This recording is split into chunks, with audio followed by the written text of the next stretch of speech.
Hey, I'm Jacob. You're watching the Prepper's Bunker Outdoors. Today I want to talk to you a little bit about debt and the coming recession in a way that maybe nobody has talked to you about debt before. Traditionally, us peasants view debt as borrowing money that we don't have to purchase something that we want. Be that a living space, a car, etc. And so we view debt as being something separate to our labor. Again, us peasants are taught and trained to view uh, money as uh, a way to value our own lives, our time.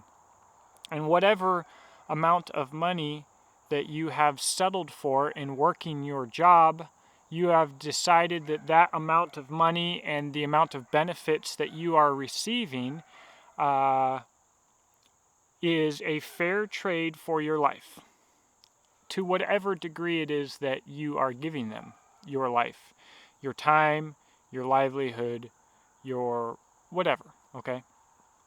But with this recession looming, a little switch flipped in my head. I was looking at selling paying off my house, right? And slowly investing and slowly building. And I still think there are a lot of good things to be said for that. And to be in debt is to be a slave in many ways if your mind is not in the right place or if you are not willing to sacrifice. However, the rich and the wealthy, actually, those are two different things. I view the rich as like the guy who won the lottery, or the actor or the rapper who made a real good buck really quick, whereas the wealthy um, are more classy with their money and probably have generational wealth. So the wealthy usually, I feel like, are the ones who understand money a little bit better, but they view debt and their own value differently.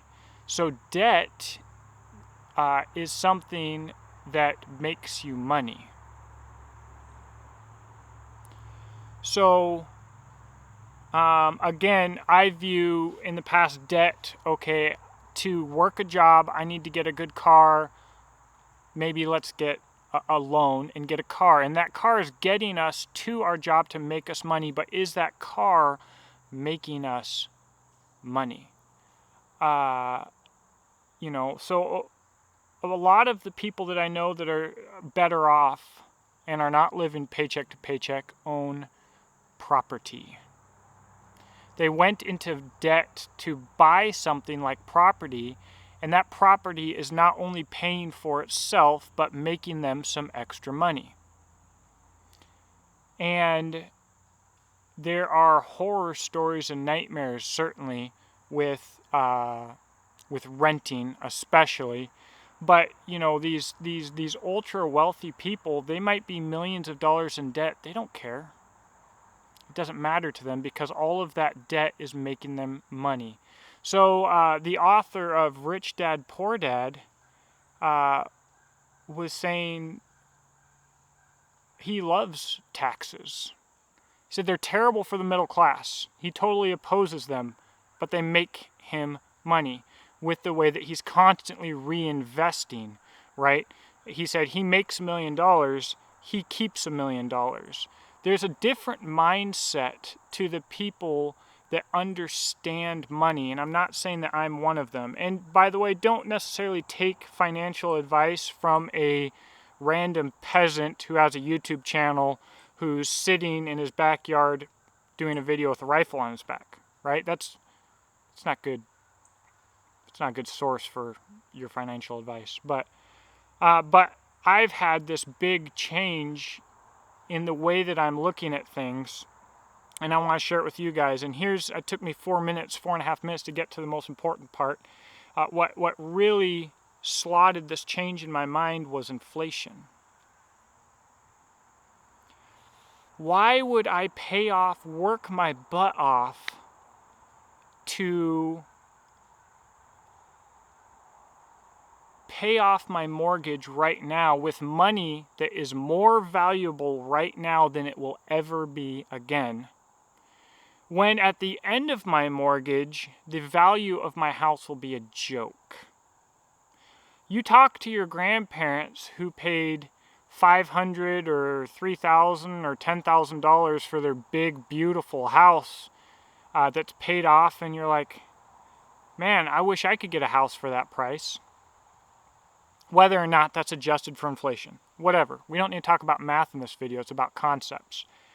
What is, let's just say $50,000. What is $50,000 going to be worth in 20 or 30 years?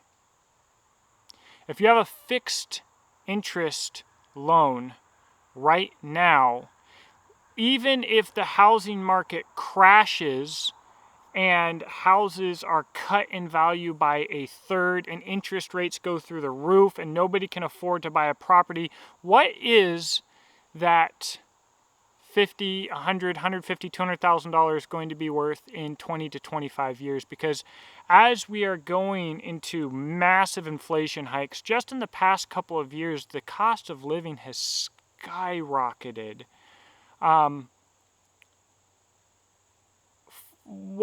Think about what things cost 20 years ago. I can do that to some degree at this point.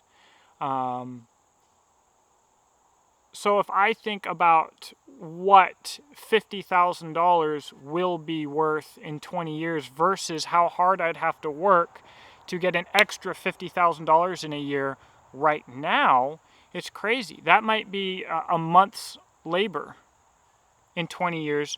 So why spend my expensive money now to pay off something that will be cheap then, when you could potentially use the equity in your house to invest in making more money now and making more value later?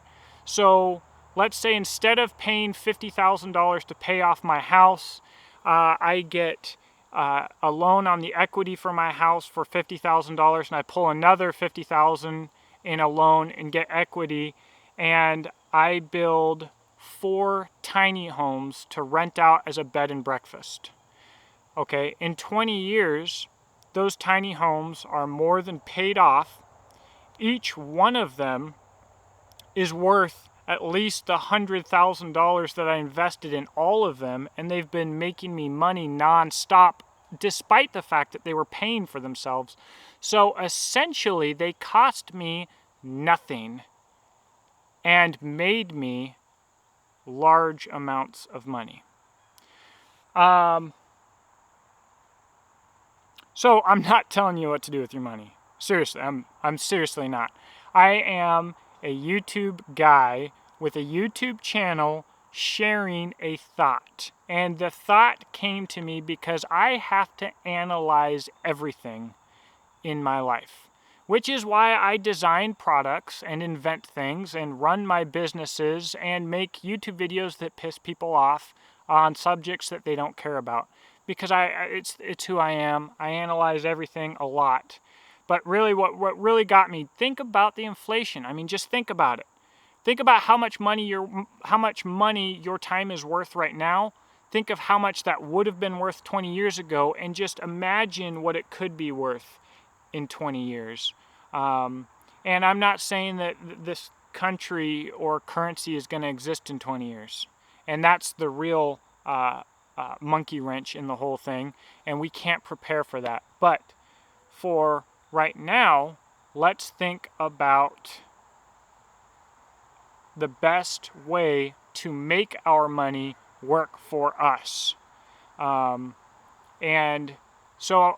I'm not going to tell you how to invest. I would say invest in things with tangible value, however.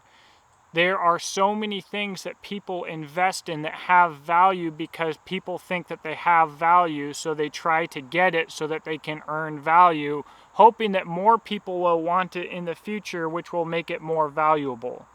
When we hit hard recessions and people are thinking about food, those kinds of things lose value. But this There's only going to be more people and less of this. This has value. Roofs over people's head have value. Ammo has value. And gold and silver are God's money. God owns them. They will always have value, but today and in the future they will have value more than they ever will or ever have, because they have become necessary for an industrialized society. We need gold, silver, platinum, palladium for our industry. So, again, maybe we can think about things differently down here in Peasantville, and maybe we can climb our way up a couple of rungs, especially as the middle class continues to disappear. This could be the difference between becoming the bottom of the bottom class, like the vast majority, or being one of the incredibly rare middle class in between the vast minority upper class and the vast majority lower class. That's it. It's just a rambling video. Talk to you soon.